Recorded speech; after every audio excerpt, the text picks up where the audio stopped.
वाह, बहुत बढ़िया। भोपाल की बतौलेबाजी भी बहुत फेमस है। ऐसे ही फेमस नहीं है, हम जैसे ही लोगों की वजह से, हम जैसे आप जैसे।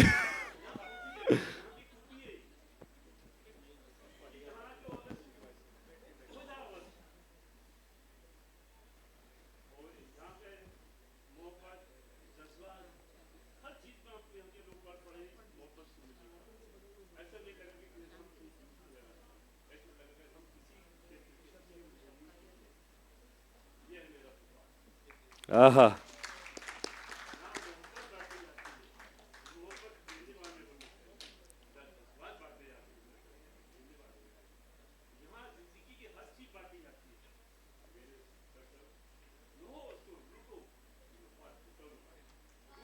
आहा, क्या मोहब्बतें लुटाई हैं आपने।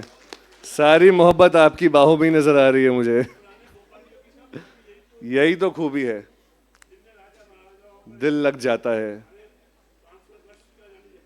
बिल्कुल। अच्छा, भोपाल की इतनी बात हो रही है, तो जरा सबका एक जनरल नॉलेज चेक कर लें क्या, भोपालियों की। है ना, करते हैं, ठीक है, लेट्स डू इट। एंड कोई मुझसे पलट के नहीं पूछेगा, मुझे भी नहीं पता। Just kidding. ओके, पहला सवाल।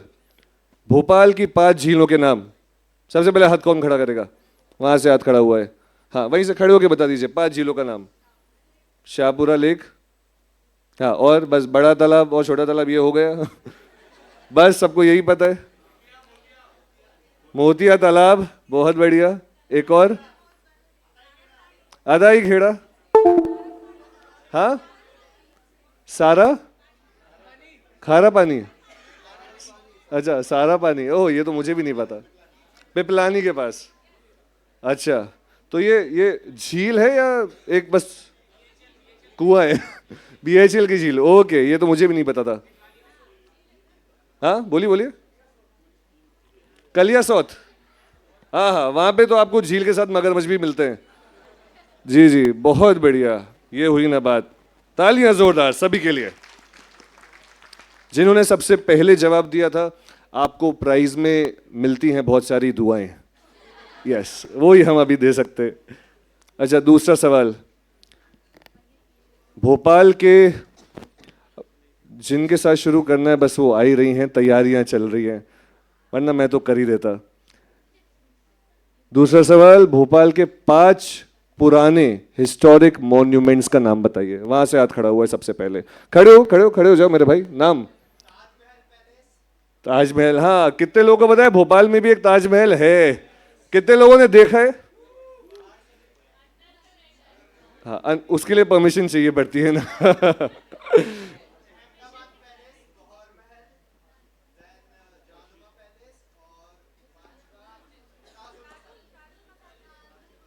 हाँ, और ऐड कर दीजिए। गोलघर, गोलघर, हाँ, उसको वापस संजोया गया है, बिल्कुल सही बात है। वो थोड़ा इग्नोर हो गया था। जी हाँ। यहाँ से कोई बोल रहा था, जी सर बताइए। सदर मंजिल, हाँ, कैसे भूल गए, हाँ सदर मंजिल। हम्म। एक बहुत अच्छी लोकेशन भूल रहे हैं जहाँ पे लोग ऊपर जाके सनसेट की फोटोज खिंचवाते हैं। मनु भावन टेकरी, 100 साल से भी पुरानी है। और कोई? हाँ, एक महल छूट रहा है, गौहर महल के पास वो एक महल है, रानी कमलापति महल। अमेजिंग, जोरदार तालियां सभी जवाबों के लिए।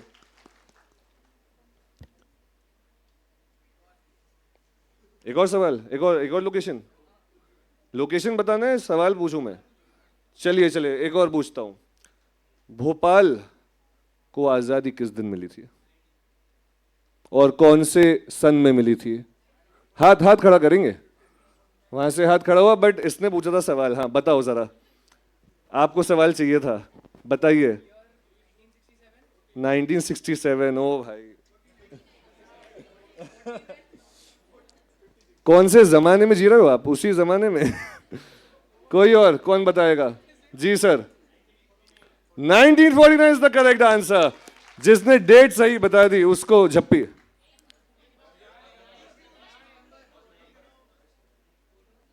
ये 1 नवंबर किसी ने बोला।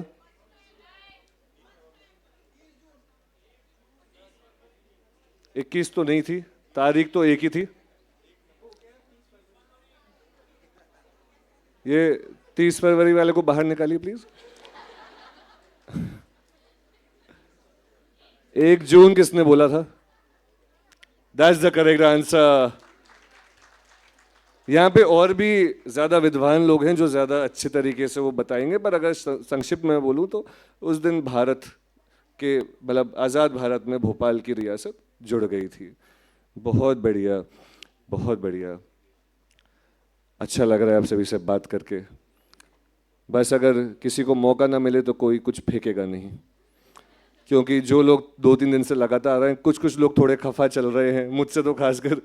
हम जब भी क्वेश्चन आंसर राउंड करते हैं तो कुछ कुछ सवाल रह जाते हैं, सबके मन में बहुत सवाल रहते हैं। कोशिश यही करते हैं कि हम जो पीछे लोग बैठे हैं, कोने में बैठे हैं, जिनको शायद लगता हो कि यार उन पे ध्यान नहीं दे रहे, उनसे हम ज़्यादा सवाल वहाँ से लें, वो कोशिश करते हैं। तो जो आगे और सामने बैठे रहते हैं उनका मौका थोड़ा कम रह जाता है, पर कोई दिक्कत की बात नहीं है, अभी सबको मौका मिलेगा। आज इस सेशन के बाद हम बीएलएफ ख़त्म करने वाले हैं, वैलिडिक्ट्री होगी। हर एक अच्छी चीज़ अंत पे आती है। आज आप सब यहाँ इन सीट्स, इन तकियों पे बैठे हैं। जैसे ही आज अभी इस सेशन के बाद वैलिडिक्ट्री होगी, आप सबके कदम यहाँ से बाहर जाएंगे, कुछ नए लोगों के कदम यहाँ ऊपर इस मंच पे आएंगे। ये जो रोशनी है, जगमगाती रोशनी, ये आपके हमारे लिए नहीं, किसी और के लिए जलेंगी। ये जो तालियां हैं ज़ोरदार, ये किसी और के लिए बजेंगी।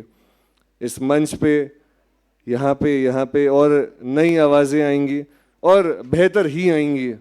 भारत भवन का मंच है ही इतना सुंदर, पर एक चीज़ रह जाएगी आपके और हमारे बीच। क्या रह जाएगी? आपकी और हमारी यादें और मुलाकातें।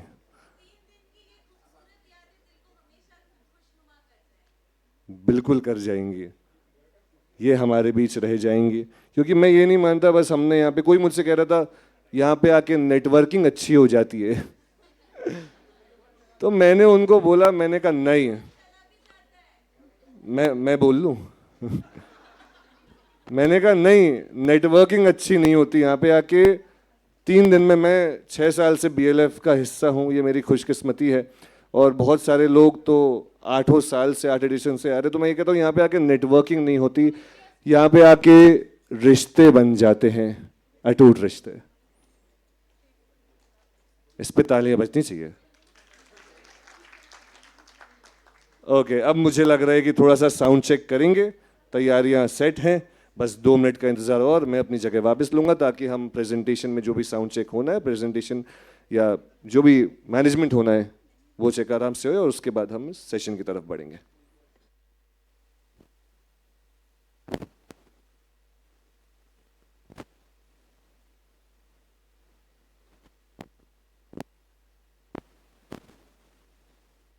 साउंड डिपार्टमेंट से निवेदन है कि भारती जी के लिए माइक एक दे दें, जो परफॉर्मेंस में उनको मदद करेगा। अगर आप साउंड डिपार्टमेंट से कोई इधर आ जाएं तो हम एग्जैक्ट रिक्वायरमेंट आपको बता पाएंगे। जी, मैं आप ही को काफ़ी देर से इशारे कर रही थी, बट कोई नहीं।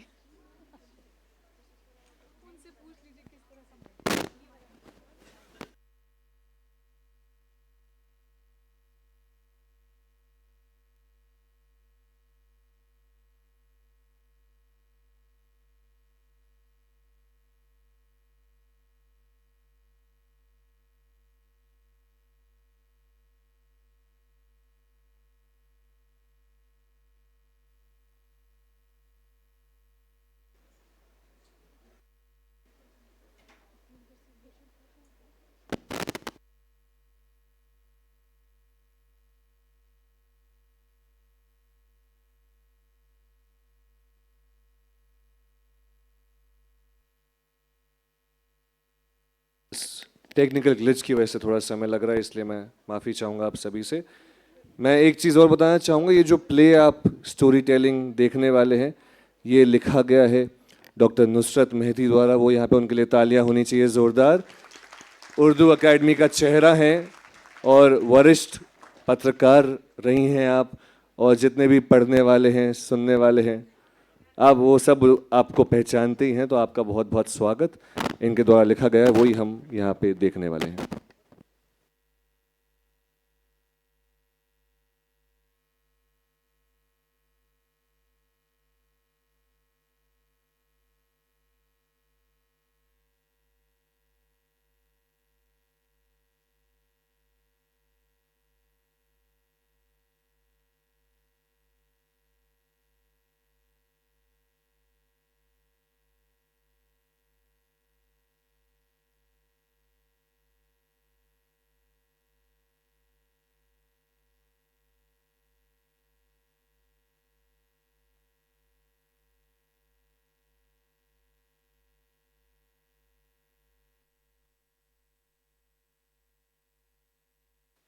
Thank you so much for your patience. आप सबको मैं हमारी अगली परफॉर्मर के बारे में बताना चाहूँगी। भारती दीक्षित एक प्रतिष्ठित किस्सागो और चित्रकार हैं, जिनका इतिहास, साहित्य, संस्कृति और प्रकृति से गहरा जुड़ाव है। वे अपनी कहानियों और चित्रकला के माध्यम से भारतीय संस्कृति, परंपरा, वीरता और प्रकृति को जीवंत करती हैं। भारती दीक्षित सुने कहानी भारत की इस श्रृंखला के तहत भारत के वीरों, वीरांगनाओं और ऐतिहासिक घटनाओं, साथ ही भारत के महान व्यक्तियों की कहानियां प्रस्तुत करती हैं। आज वो दास्ताने शंकर प्रस्तुत कर रही हैं, जिसे लिखा है डॉक्टर नुसरत मेहदी जी ने।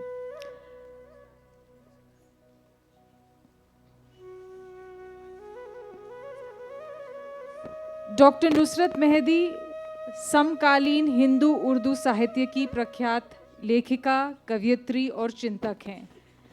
अद्वैत दर्शन पर अपने शोध, अद्वैत का वैश्विक अवदान और रचनात्मक लेखन के माध्यम से वे भारतीय दार्शनिक परंपरा को जीवन मूल्य के रूप में देखती हैं। दास्ताने शंकर, जिसे भारती जी परफॉर्म करेंगी, उनके इसी दृष्टिकोण की साहित्यिक अभिव्यक्ति है। And we are all set for our artist. Let us all welcome her with a huge round of applause. And thank you so much, our dear audience, for supporting us and for being so patient.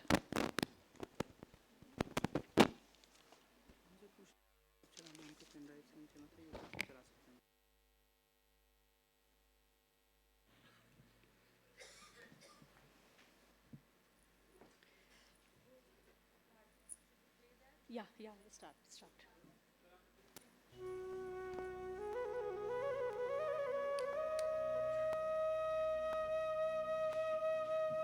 Ji, thank you, शुक्रिया।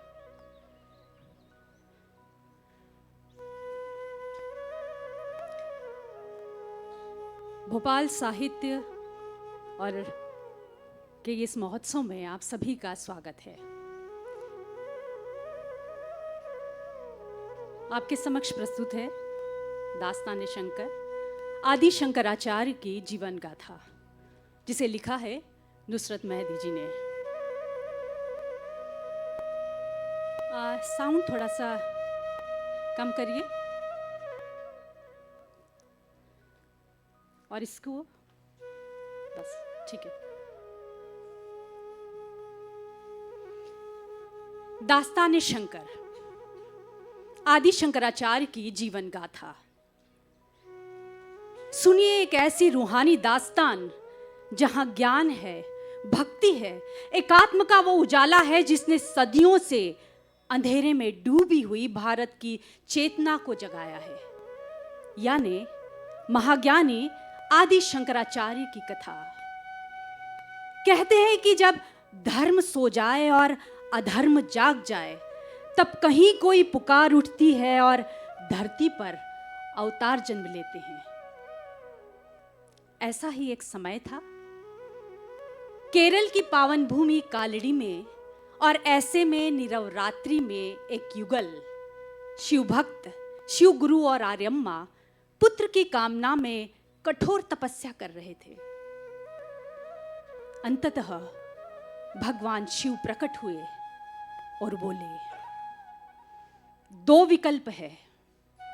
पहला, दीर्घायु अनेक पुत्र जो सामान्य बुद्धि के हों, और दूसरा, अल्पायु एक पुत्र जो दिव्य तेज और असाधारण बुद्धि से युक्त हो। शिव गुरु और आर्यम्मा ने चुना दिव्य पुत्र। और फिर समय ने देखा कि एक ज्योति ब्रह्म से निकली और उसने पूरे ब्रह्मांड को जाना, आदि शंकराचार्य के नाम से। शंकराचार्य कृत शिव पंचमाक्षर स्तोत्र। नागेंद्र हाराय त्रिलोचनाय भस्मांगरागाय महेश्वराय नित्याय शुद्धाय दिगंबराय तस्मै नकाराय नमः शिवाय। अर्थात जो नागों की माला पहनते हैं, त्रिनेत्रधारी हैं, भस्म से विभूषित हैं, दिगंबर है, ऐसे शुद्ध अविनाशी महेश्वर नकार स्वरूप को नमन है। उसी शिव ने शंकर के रूप में जन्म लिया, समय की नदी में बहते हुए धर्म को फिर से तट पर लाने के लिए। तो आज हम आपको सुनाने आए हैं उन्हीं की कथा जो भारत की आत्मा में बसी हुई है। ये कथा है एक बालक की जिसने केवल 8 वर्ष की उम्र में धर्म की रक्षा करने का संकल्प लिया और उसके लिए संन्यास का मार्ग चुना। बालक का नाम है शंकर। सुनिए, कथा सुनाते हैं शंकर महान की, सच्चाई पर डटे हुए संकल्पवान की। मित्रों, भारत की धरती एक ऐसी तपस्थली है जहां अनेक ऋषियों ने, मनीषियों ने और संतों ने जन्म लिया और ज्ञान की ज्योति जलाई। लेकिन एक समय ऐसा था जब धर्म और सत्य का मार्ग धुंधलाने लगा था।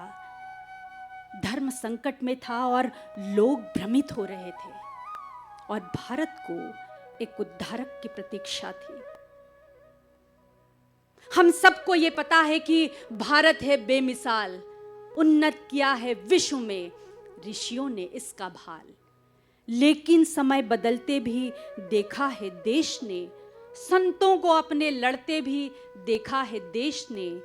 कोई यह कह रहा था मेरा धर्म श्रेष्ठ है, दावा किसी का था कि मेरा कर्म श्रेष्ठ है। हर ओर छा रहा था अंधेरा अधर्म का, सब अर्थ भूल बैठे थे निष्काम कर्म का।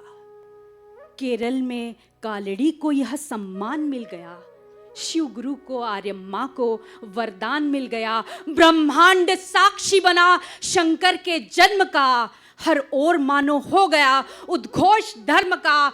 ब्राह्मण युगल की गोद में शंकर से लाल थे, माता प्रसन्न थी तो पिता भी निहाल थे।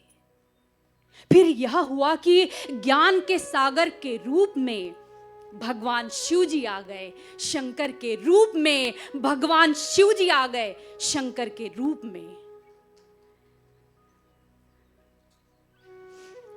मित्रों, जब कोई साधारण बालक जन्म लेता है तो मां के दूध से उसका पोषण होता है, लेकिन जब कोई दिव्य आत्मा जन्म लेती है तो ज्ञान के स्रोतों से वह स्वयं ही सिंचित होती है।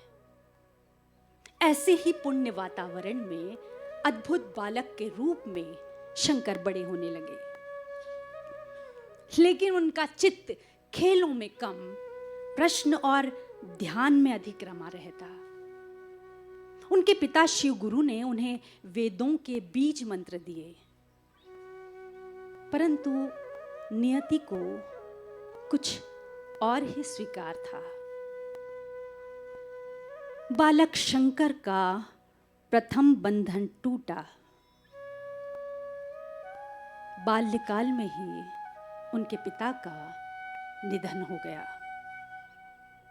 उनके पिता के देहांत ने उन्हें अनेक प्रश्न दिए, जैसे मैं कौन हूं, यह जगत क्या है, ऐसा क्या है जो मरता नहीं है आदि।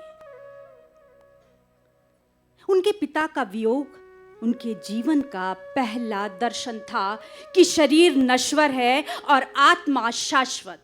अब यह बालक संसार को नहीं, आत्मा को जानना चाहता था। वह देवालय में नहीं, ईश्वर को स्वानुभव में ढूंढने लगा।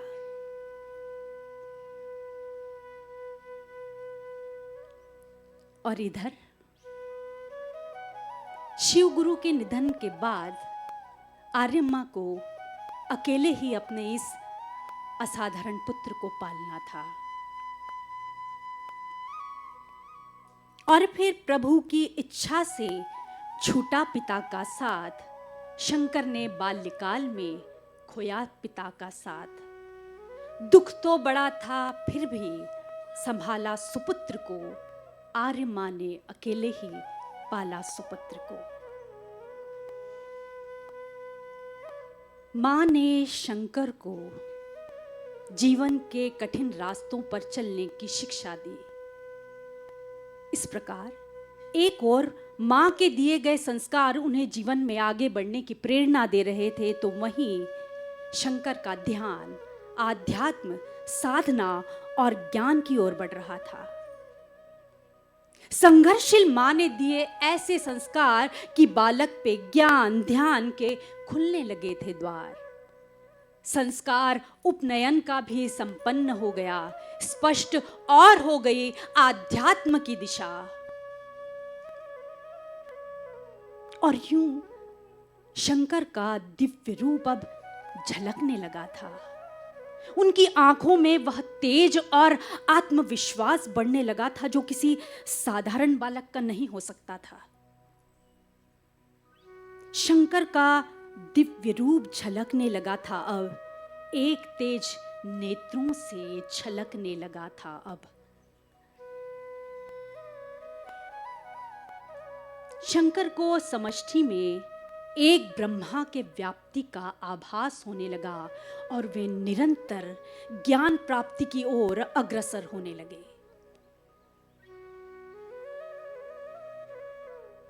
उनकी आत्मा दीन दुखियों और पीड़ित मानवता के प्रति दया और करुणा से भर गए और वे अपनी दिव्य दृष्टि से लोगों के दुखों को समझने और उसने दूर करने का प्रयास करने लगे।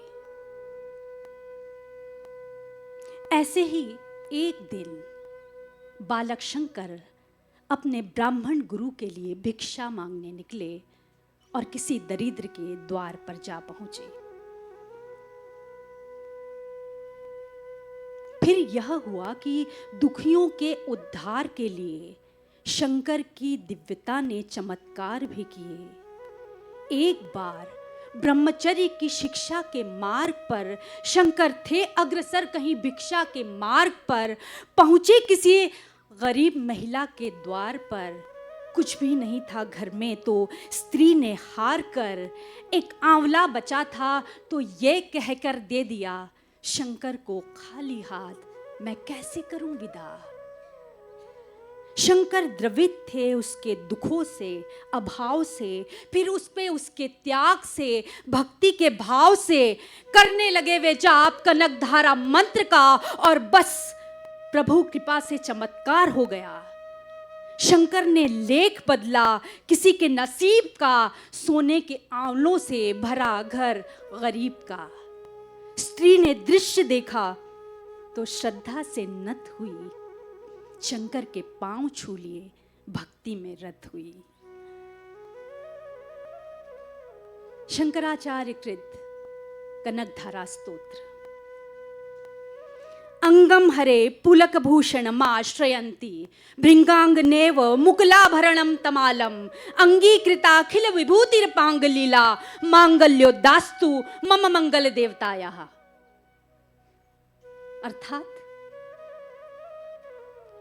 जिस प्रकार भ्रमरी अधखिले कुसुमों से अलंकृत तमाल के वृक्ष पर आश्रय लेती है, उसी प्रकार श्री हरि के रोमांच से सुशोभित श्री अंगों पर निरंतर पड़ती रहती है, जिसमें संपूर्ण ऐश्वर्य का निवास है। वह संपूर्ण मंगलों की अधिष्ठात्री देवी भगवती महालक्ष्मी की कटाक्ष लीला मेरे लिए मंगलदायिनी हो। शंकर ने जो स्तोत्र रचा वह समृद्धि का मंत्र नहीं था, बल्कि करुणा की शक्ति का घोष था।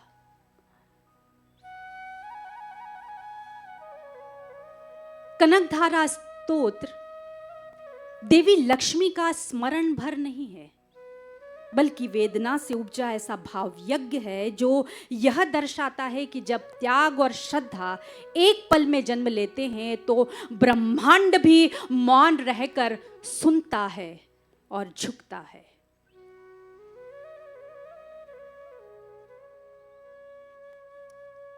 इस प्रकार शंकर ने कनकधारा स्तोत्र से दरिद्र महिला के घर स्वर्ण वर्षा की और उसकी निर्धनता दूर कर दी। चमत्कारों का यह क्रम चलता रहा और शंकर कालड़ी निवासियों को अपनी दयालु प्रवृत्ति और करुणा से चमत्कृत करते रहे। ऐसी ही एक पूर्णा नदी की भी है कथा। जब मां का कष्ट पुत्र से देखा नहीं गया, एक ही नदी थी गांव में जो घर से दूर थी। स्नान करके लौटी तो मां थक के चूर थी। बेहाल मां के हाल ने आंखों को नम किया। घर से नदी की दूरी को शंकर ने कम किया। शंकर ने अपनी मां की थकान के दर्द को तीव्रता से महसूस किया और अपनी दिव्यता से नदी से घर की दूरी को कम कर दिया। किंतु मित्रों, माता पुत्र के इस अटूट प्रेम की कहानी में अब एक बड़ा मोड़ आने वाला था। शंकर किसी और ही रास्ते का मुसाफिर बनने वाला था। उसे अपने जीवन का लक्ष्य दिखाई देने लगा था और उसका रास्ता संन्यास से होकर जाता था। धर्म की रक्षा के लिए और विश्व के कल्याण के लिए अब वो घड़ी आ गई थी जब बालक शंकर अपनी मां के आंचल से दूर होने वाला था। अब सोचिए जरा, अब इसके लिए उसे अपनी ही मां से अनुमति लेनी थी। अत्यंत कठिन क्षण है। वह सकुचाते हुए सहमे सहमे से मां के पास जा पहुंचे। ऐसा था मां से प्रेम, मगर सोचिए जरा, आगे विधि का खेल भी अब देखिए जरा। जब आप बिखरे धर्म के विन्यास के लिए प्रण लेंगे अल्प आयु में संन्यास के लिए, अब आगे इस कथा में विदाई का दृश्य है। शंकर का अपनी मां से जुदाई का दृश्य है। मन का विचार होठों पे आया नहीं अभी, संकल्प अपना मां को बताया नहीं अभी। चिंता है मां से अनुमति पाएंगे किस तरह, सन्यासी बन के धर्म निभाएंगे किस तरह। हिम्मत जुटाई और लिया भगवान शिव का नाम, फिर पांव छू के पुत्र ने मां को किया प्रणाम। कहने लगे कि मां, बड़ी आशा से आया हूं, जाना है अब तो साथ में अर्जी भी लाया हूं। मां बोली, पुत्र भूमिका कुछ कम बनाइए, जाना कहाँ है पहले मुझे यह बताइए। कहने लगे कि धर्म की हानि बहुत हुई, निष्कर्म बैठे रहने से ग्लानि बहुत हुई। घर बार त्याग देने की इच्छा है प्यारी माँ, संन्यास अब तो लेने की इच्छा है प्यारी माँ। दृढ़ निश्चयी बनूं, मुझे हिम्मत भी दीजिए, कर्तव्य पथ पर जाने की अनुमति भी दीजिए। अपने पुत्र के इन वचनों को सुनकर मां के दिल पर एक बिजली सी गिरी। उन्हें इस बात का अनुमान भी नहीं था कि उनका 8 वर्ष का पुत्र संन्यास लेने की बात भी सोचेगा। वो एक क्षण को जड़ सी हो गई और फिर स्वयं को संभालते हुए बोली। मां बोली, किसकी बातों में आए हो मेरे लाल? संन्यास के लिए अभी छोटे हो मेरे लाल। मां की आंखों में चिंता और भय था। वो जानती थीं कि यदि शंकर ने संन्यास ले लिया तो वे उन्हें खो देंगी। लेकिन शंकर का संकल्प अडिग था। धर्म की रक्षा के लिए वे संन्यास लेने को तैयार हो चुके थे। अतः ये समय मां और शंकर के रिश्ते की परीक्षा का भी था। मां को उदास देख के शंकर ने ये कहा, कोई किसी के साथ हमेशा नहीं रहा। यह बात कोई मुझसे भी कहता है मेरी माँ। कोई तो मुझ में और भी रहता है मेरी माँ। वह मुझ में शोर करता है, कुछ बोलता भी है, जीवन मरण के भेद कहीं खोलता भी है। कहता है जग है मिथ्या, कोई मोह मत करो। सर्वोच्च सत्यता से कोई द्रोह मत करो। सर्वोच्च सत्य क्या है मुझे खोजने दे माँ। घर गांव का यह मोह मुझे छोड़ने दे माँ। बिखरे हुए समाज को एकत्र करना है।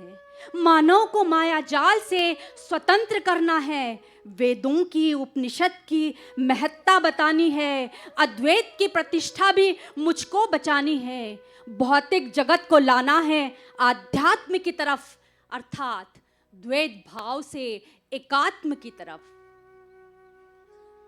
व्याकुल हृदय को चैन न आए तो क्या करूं? मां धर्म और समाज बुलाए तो क्या करूं? शंकर के स्वर में इतनी वेदना थी कि मां निरुत्तर हो गई। और फिर स्वयं उसने ही तो ऐसे संस्कार अपने पुत्र को दिए थे। अब अपने ही पालन पोषण पर प्रश्न चिन्ह कैसे लगाए? लेकिन मां का ही तो हृदय था। पुत्र के वियोग की कल्पना मात्र से कांपने लगा। शंकर की ऐसी बातों के उत्तर न दे सकी। रोने लगी मां, तर्क निरंतर न दे सकी। बोली बिलख के, यह घड़ी प्रवास की नहीं, बस कह दिया कि उम्र यह सन्यास की नहीं। निकले तो खो ही जाओगे, ढूंढूंगी फिर कहां। मैं अपने मुंह से अनुमति देने की नहीं। हां, शंकर ने मां का हाल जो देखा तो डर गए। अश्रु भी नन्हे बच्चे की आंखों में भर गए। मां को संभाला, उसके गले लग के रोए भी। गोदी में शीश रख के जरा देर सोए भी। पर सच से भागने का कोई प्रश्न ही न था। संकल्प त्यागने का कोई प्रश्न ही न था।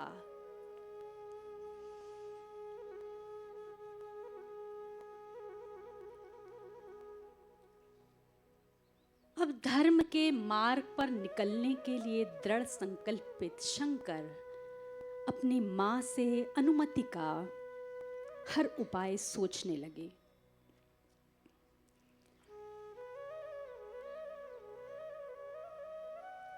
और फिर एक दिन फिर यह हुआ कि भोर में पूर्णा नदी के पास मां बैठी थी किनारे पे, गंभीर और उदास। स्नान करने के लिए शंकर भी आए थे, लगता है कुछ विधि से लिखाकर भी लाए थे। गांव की उस नदी में मगरमच्छ एक था, शंकर का पांव पानी में वह खींचने लगा। यह दृश्य मां ने देखा तो भयभीत हो गई। हर ओर वो मदद के लिए दौड़ने लगी। शंकर ने अपनी मां को पुकारा, कहा, रुको मां, मेरे पास आओ, मेरी बात तो सुनो। तुमसे मुझे जो अनुमति सन्यास की मिले, संभव है मेरा पांव मगरमच्छ छोड़ दे। मां सब समझ गई थी कि अब पुत्र जाएगा, संकल्प जो किया है वह निश्चित निभाएगा। कोई भी राह अब न बची उसकी आस की। मजबूर मां ने अनुमति दे दी सन्यास की। जैसे ही मां ने अनुमति दे दी तो यह हुआ, शंकर को मुक्त करके मगरमच्छ चल दिया। मां ने कहा कि अब नहीं रोकूंगी, जाओ तुम, बस सच्चे मन से एक वचन दे के जाओ तुम। इच्छा यह आखिरी है, मेरा दिल न तोड़ना। अंतिम समय में मां को अकेला न छोड़ना। मां की आंखों से अश्रुओं की धारा बहे जा रही थी। अपने दिल पर पत्थर रखकर वह शंकर को जाने की अनुमति दे रही थी। शंकर की आंखों में भी आंसू थे, पर उनका संकल्प, उनका निर्णय अडिग था। उन्होंने अपनी मां के चरण स्पर्श किए और उन्हें वचन दिया कि वह उनकी इच्छा पूरी करने अवश्य आएंगे।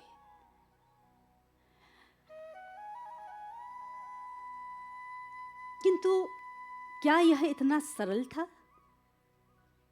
नहीं, कदापि नहीं, क्योंकि शंकर ने जो त्यागा था वह सांसारिक नहीं, मात्र स्नेह जैसा अपरिमेय बंधन था। अस्तु, अब यह दिव्य बालक चल पड़े अपने कर्तव्य पथ की ओर, जहां एक बड़ा दायित्व उनकी प्रतीक्षा में था। मोह माया छोड़ निकले दुखों से, विषाद से, मिलने चले वे अब गुरु भगवद पाद से। भारत में गुरु शिष्य परंपरा में यह कहा जाता है कि ज्ञान की यात्रा में पुस्तकें केवल एक पड़ाव है, पर जब गुरु मिल जाए तब शून्य भी शब्द बन जाते हैं और मौन भी वेद। ऐसे ही एक गुरु की खोज में शंकर ने दक्षिण से उत्तर की ओर यात्रा शुरू की। पैरों में छाले और मन में दृढ़ संकल्प लिए वे गुरु गोविंद भगवद पाद के पास पहुंच गए, जो नर्मदा के किनारे ध्यान में मग्न थे। शंकर नतमस्तक हो गए सामने एक योगी, तपस्वी, तेजस्वी और ज्ञान के पुंज को देखकर। अब उन्हीं के मार्गदर्शन में और छत्र छाया में शंकर के आगे की राह तय होनी थी। शंकर ने उनसे पूछा, भगवान आप कौन हैं? गुरु ने आंखें खोली और मुस्कुराकर कहा कि पहले तुम बताओ कि तुम कौन हो। और बस यहीं से शुरू हुआ गुरु शिष्य संवाद, जिसने अद्वैत को ध्वनि दी और शंकर को जीवन दर्शन। शंकराचार्य कृत दक्षिणामूर्ति स्तोत्र। मौन व्याख्या प्रकटित परब्रह्म तत्वम युवानम वर्षिष्ठान्ते वसद ऋषिगणेः आवृत्तम ब्रह्मनिष्ठे आचार्येन्द्रम करकलित चिन्मुद्रमानंद मूर्ति स्वात्मा रामम मुदित वदनम दक्षिणा मूर्ति मिडे। अर्थात जिनकी मौन व्याख्या शिष्यों के हृदय में परम ब्रह्म के ज्ञान को जागृत कर रही है, जो युवा हैं, तथापि ब्रह्म में लीन वृद्ध ऋषियों से घिरे हैं। अर्थात वृद्ध ऋषि उनके शिष्य हैं, जिन ब्रह्म ज्ञान के सर्वोच्च आचार्य के हाथ चिन्ह मुद्रा में है, जो स्वयं में आनंदमय है, यह उनके मुख से प्रतीत होता है। ऐसे दक्षिणामूर्ति को नमस्कार है। गुरु वही है जो तुम्हारे उत्तर नहीं देता, बल्कि तुम्हारे भीतर प्रश्नों को पिघलाकर उत्तर बना देता है। तो दक्षिणामूर्ति स्तोत्र भी ऐसे ही एक गुरु की स्तुति नहीं, बल्कि उस मौन शिक्षा की साधना है, जहां शब्द नहीं, अनुभव पढ़ाया जाता है। और शंकर को जो भी ज्ञान प्राप्त हुआ, वह ग्रंथों से नहीं, गुरु के सानिध्य में मौन के तप से मिला। इसीलिए तो कहा जाता है कि गुरु और शिष्य के मध्य केवल ज्ञान नहीं बहता, आत्मा बहती है, वो भी निर्विवाद और निर्वचन।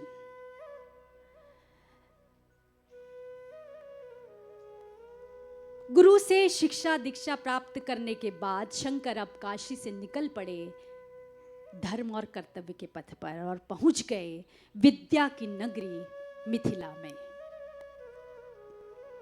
जहां उनका महाज्ञानी मंडन मिश्र के साथ शास्त्रार्थ होता है, संवाद होता है। तो दृश्य यह है कि पंक्तिबद्ध विद्वान बैठे हैं, उनके बीच में है महाज्ञानी मंडन मिश्र और शंकर आमने सामने।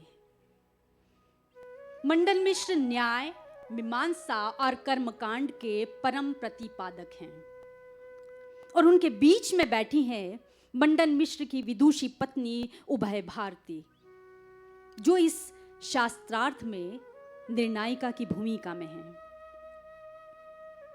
बहस दिन रात चलती रही, तर्क प्रतितर्क, प्रमाण अप्रमाण। मंडन मिश्र और उनकी विदुषी पत्नी उभय भारती ने अपने तर्कों से शंकर को परास्त करने के अनेक प्रयास किए, परंतु विजय हुए शंकर ही।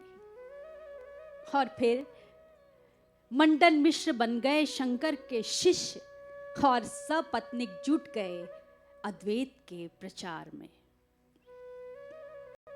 यहां एक महत्वपूर्ण बात यह है कि शंकर ने कर्मकांड को नकारा नहीं, बल्कि उसे ज्ञान में समाहित किया।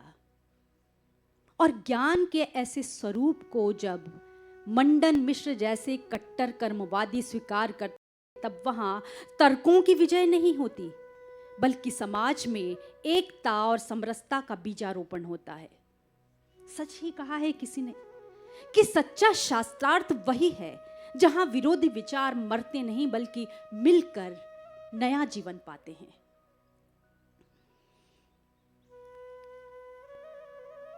तो शंकर अब ज्ञान के मार्ग पर बढ़ते हुए शंकर से शंकराचार्य बन चुके थे, पूर्ण ज्ञान स्वरूप, अर्थात धर्म रक्षा के लिए साक्षात शिव के अनुरूप। काशी में वह विविध संप्रदायों, बौद्ध, जैन, शैव, वैष्णव, तंत्र आदि के विद्वानों से मिले। उन्होंने किसी का बहिष्कार नहीं किया, ना ही अपमान, बल्कि उन्होंने संवाद का मार्ग अपनाया और समाधान भी दिया। वे धर्म के भीतर की गहराई तक पहुंचे और उसके दर्शन को समझा। उन्होंने कभी शस्त्र नहीं उठाया, न हिंसा की, बल्कि केवल ज्ञान की तलवार से अज्ञानता का पर्दा हटाया। विवेक, करुणा और समरसता का पथ सुनिश्चित किया और धर्म की व्याख्या को संकीर्णता से मुक्त किया। इस हेतु शंकर ने ली लेखनी हाथ में और उतर गए शब्दों के ब्रह्मलोक में। उन्होंने ब्रह्म सूत्र पर किया ऐसा भाष्य कि आज तक वह माना जाता है सर्वोत्तम, अद्वितीय और पाथ्य। भगवत गीता पर भी लिखा व्याख्यान, उपनिषदों को दिया नया अर्थ विधान। ज्ञान के इस साधक ने भक्ति को भी अपनाया, विष्णु, शिव, शक्ति सबको एक ही ब्रह्म में समाया। इस प्रकार शंकर ने रचे स्तोत्र सौंदर्य लहरी, शिवानंद लहरी, भज गोविंदम, जहां दर्शन और भक्ति मिले एक लय में, बना अद्भुत संगम। शंकर ने उपनिषदों की टीकाएं ही नहीं लिखी, आत्मा की पुकार भी गाई है स्तोत्रों के रूप में। भज गोविंदम शंकराचार्य कृत अद्वैत की एक अमर रचना है। भज गोविंदम गोविंदम भज मूढ़मते, संप्राप्ते सन्निहिते काल, न ही रक्षति डुक्रिय करणे। अर्थात हे मोह से ग्रसित बुद्धि वाले मित्र, गोविंद को भजो, गोविंद का नाम लो, गोविंद से प्रेम करो, क्योंकि मृत्यु के समय में व्याकरण के नियम याद रखने से आपकी रक्षा नहीं हो सकती। भज गोविंदम शंकर के आत्मा की पुकार है। इसकी रचना उन्होंने तब की जब उन्होंने देखा कि विद्वान शास्त्रों में उलझे हैं और जीवन के सत्य से कटे हुए हैं। उन्होंने अन्य स्तोत्र भी रचे, शिवानंद लहरी, भक्ति और ब्रह्मानंद का महासागर, सौंदर्य लहरी, मां के सौंदर्य में ब्रह्म का प्रतिबिंब, मीनाक्षी पंचरत्नम, लक्ष्मी स्तुति, अन्नपूर्णा स्तोत्रम, अन्न, करुणा और शांति का स्तवन आदि। ये सभी स्तोत्र स्तुति नहीं थे, आत्मा के अनुभव की कविता थे।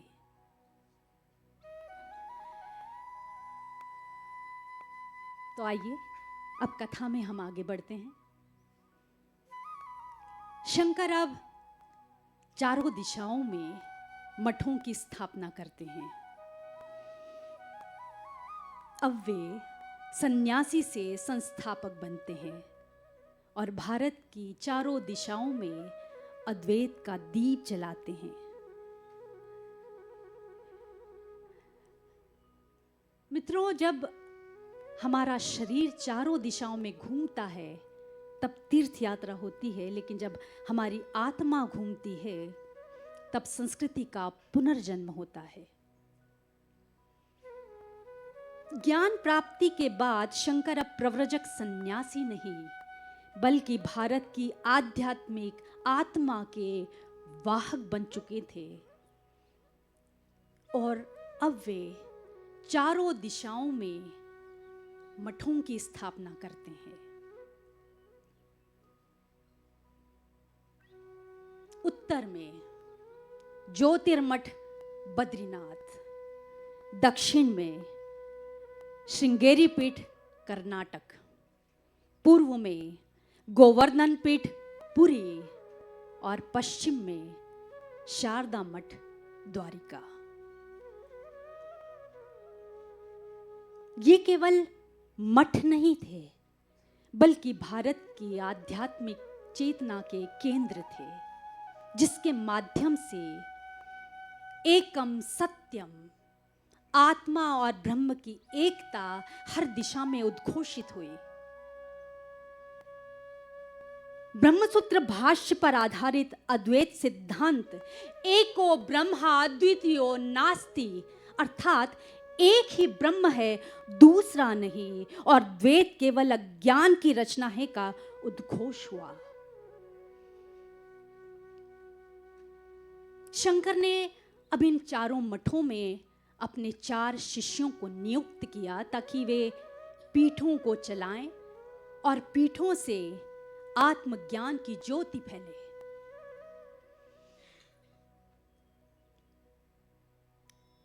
अब इस महत्वपूर्ण कार्य को करने के बाद शंकर ने स्वयं के लिए प्रकृति की गोद में एक सुंदर आश्रम बसाया है।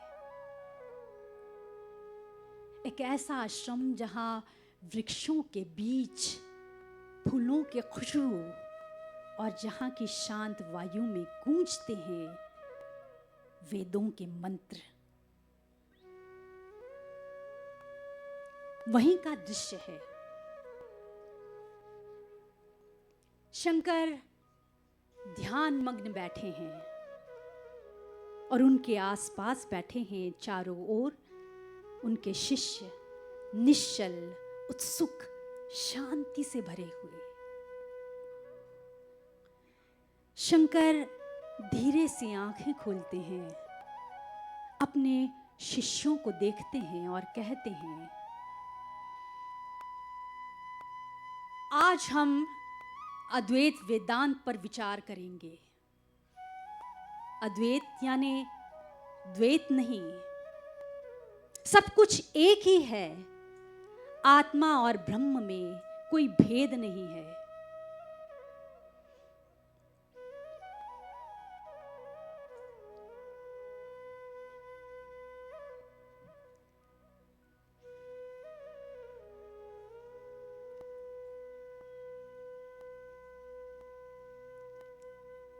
तभी एक शिष्य पूछता है कि लेकिन हम इस संसार को देखते हैं तो हमें भेद ही भेद दिखाई देते हैं, जैसे रंग, रूप, नाम, जाति आदि।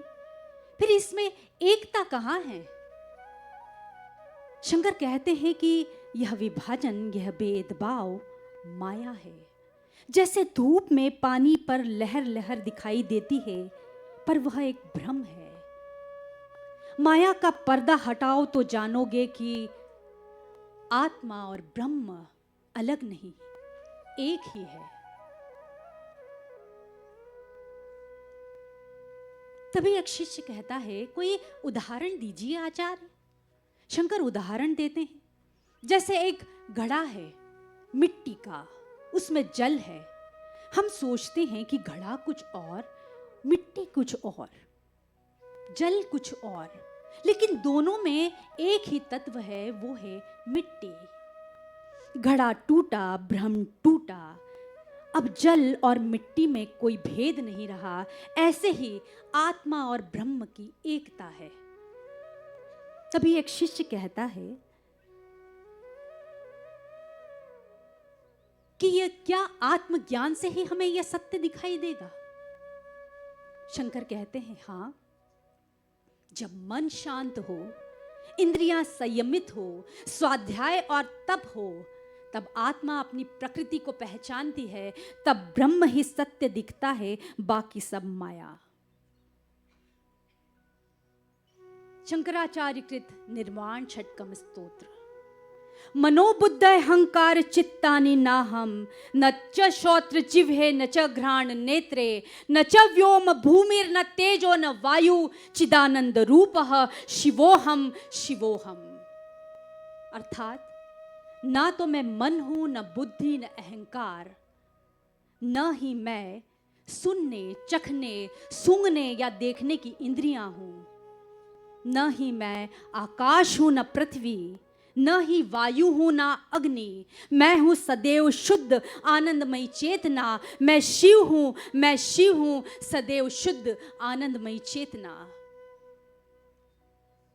इस प्रकार शंकर अपने शिष्यों के प्रश्नों और जिज्ञासाओं को शांत करते हैं और उनके मन में अद्वैत की चेतना जागृत करने में सफल हो जाते हैं।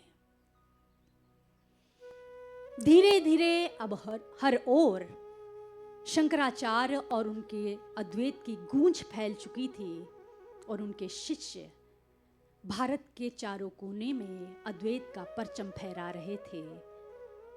और एक दिन मन के कोने में मां की याद जागी। मां ने अपने अंतिम समय में पुत्र को पुकारा। शंकर दौड़े। अब प्रतिज्ञा को निभाने की घड़ी आ चुकी थी। मां आर्यम्मा के अंतिम क्षण थे। पुत्र की प्रतिज्ञा, समाज और सन्यास, अतः टकराव निश्चित है, क्योंकि सन्यासी सांसारिक संबंधों की तरफ लौट नहीं सकता, पर मां की कातर पुकार और उनसे की हुई प्रतिज्ञा ने उन्हें वापस लौटने पर विवश कर दिया। अब एक पुत्र मां के समक्ष खड़ा है, सर झुकाए। मां कष्ट में थी। पुत्र को देखकर भाव विहल उठी। शंकर के हाथ को उन्होंने पकड़ा और कहने लगी, मेरे शंकर, इस घर के खालीपन में तुझे ढूंढती थी मैं, अपने अकेलेपन में तुझे ढूंढती थी मैं। विद्वान होके वेदों के मर्मज्ञ तुम हुए, पर मां के मन की पीड़ा से अनभिज्ञ तुम हुए। हे इसका बोध तुमसे तो कम जानती थी मैं, जीवन में गृहस्थ को भी उचित मानती थी मैं। अरमान था विवाह करो, घर बसाओ तुम, जिस कुल में जन्मे हो उसे आगे बढ़ाओ तुम। लेकिन जो तू गया तो ये आभास हो गया, तू दूर होके और मेरे पास हो गया। सच है कि तेरा जन्म है परमार्थ के लिए, भारत में दिन दुखियों की रक्षार्थ के लिए। आसक्ति, मोह, माया, यह अनुराग कुछ नहीं, कैसे हो तत्व बोध अगर त्याग कुछ नहीं। और तुझसे क्या कहूं कि ये सब जानती थी मैं, जो तय था वैसा होगा कहाँ मानती थी मैं। मांगा था स्वयं ही प्रभु से, तत्वज्ञ पुत्र हो, अल्पायु चाहे हो मगर सर्वज्ञ पुत्र हो। अपनी उखड़ती सांसों के बीच मां बोलती चली जा रही थी और अंत में उसने रुककर पूछा, बेटा, तू मेरी चिता को अग्नि देगा ना? शंकर ने स्थिति भांप ली। वे समझ गए कि मां अब बचेगी नहीं। उन्होंने मां के मुख पर हाथ रखकर उन्हें शांत किया और कहा, मां दुखी न हो, मैं आपकी चिता को अग्नि अवश्य दूंगा, चाहे जो भी हो। इतना सुनते ही मां ने शांति से अपनी आंखें बंद की और फिर शंकर ने अपनी मां की चिता को अग्नि दी, लेकिन छिपकर, क्योंकि संसार के नियमों से बंधी हुई आवाजें हर ओर गूंज रही थी। वो सन्यासी है, उसे अधिकार नहीं है, ब्राह्मण के कुल का नियम नहीं है ये। शंकर ने सब सुना और अपने हृदय को मजबूत करके अपनी प्रतिज्ञा पूर्ण की और अपनी मां की अंतिम इच्छा पूरी की। मात्र पंचकम स्तोत्र।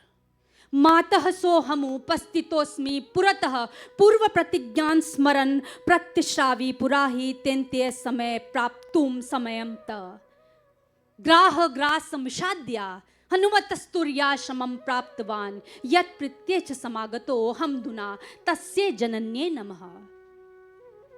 कि हे मां, मैं तुम्हारे समक्ष उपस्थित हूं अपनी पूर्व प्रतिज्ञा का स्मरण करते हुए। पहले तुम्हारे अंतिम समय में तुम्हारे पास आने की अनुमति मांगी थी, जो तुमने दी थी, जिसके कारण मैं संन्यास प्राप्त कर सका।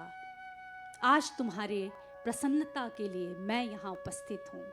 ऐसी माँ को मैं नमस्कार करता हूँ। मात्र पंचकम स्तोत्र दार्शनिक शब्दावली नहीं, बल्कि एक पुत्र की आभारी आत्मा बोलती है।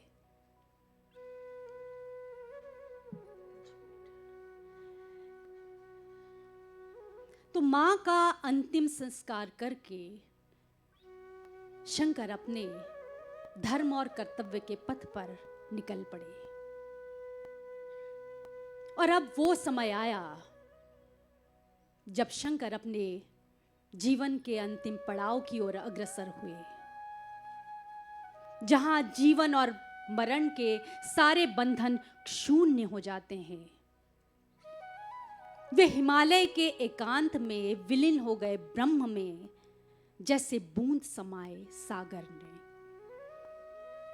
शंकर ने अपनी देह से विदा ली, मानो कोई श्लोक अपने आप में मौन हो जाता है।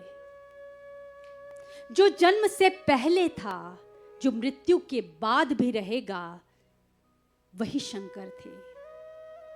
शंकर देह नहीं थे, वे धर्म की गति, ज्ञान की गूंज और आत्मा की लहर थे।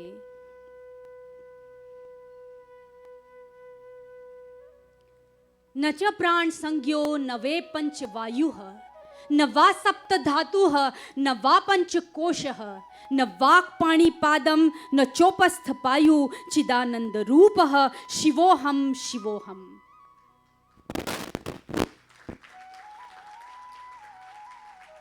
तो ये निर्वाण षटकम स्तोत्र शब्द नहीं, बल्कि जीवन और मृत्यु के पार की चेतना का घोष है, जो यह दर्शाता है कि मैं कोई सीमित सत्ता नहीं हूं, बल्कि पूर्णता का ही एक अंश हूं। शंकर की मृत्यु समाप्ति नहीं थी, बल्कि दार्शनिक गूंज की अनंतता थी। जो ब्रह्म को जानता है वह मरता नहीं है, वह लौटता है अपने स्वरूप में, और शंकर लौट गए। तो ये दास्तान थी आत्मा और ब्रह्म की एकता की, शंकराचार्य के अद्वैत वेदांत की, जहां न कोई दूसरा है न कोई भिन्न, बस एक ही सत्य, एक ही चैतन्य, एक ही आनंद, और जो इसे जान लेता है वो मुक्त हो जाता है मोह से, माया से, मृत्यु से। एकम सत्यम शिवोहम। शंकर न कोई संप्रदाय थे, न केवल संत, वे भारत के आत्मबोध की गूंज थे, निरंतर और अनंत। बहुत बहुत धन्यवाद भारती दीक्षित जी। ये हमारे लिए साधना थी, एक प्रार्थना थी। बहुत बहुत धन्यवाद। और मैं जल्द से जल्द फेस्टिवल के डायरेक्टर राघव चंद्रा जी को आमंत्रित करना चाहूँगा इस मंच पे। The Chancellor of the Buddhist University in Sanchi is here. I am requesting him to honor the artist with a bouquet of flowers and the BLF memento. Bharti Dikshit जी के लिए जोरदार तालियां। और बहुत ही अद्भुत परफॉर्मेंस रहा उनका। और जो कहानी आपने सुनी उस कहानी को लिखा गया डॉक्टर नुसरत मेहदी द्वारा, उनके लिए भी तालियां।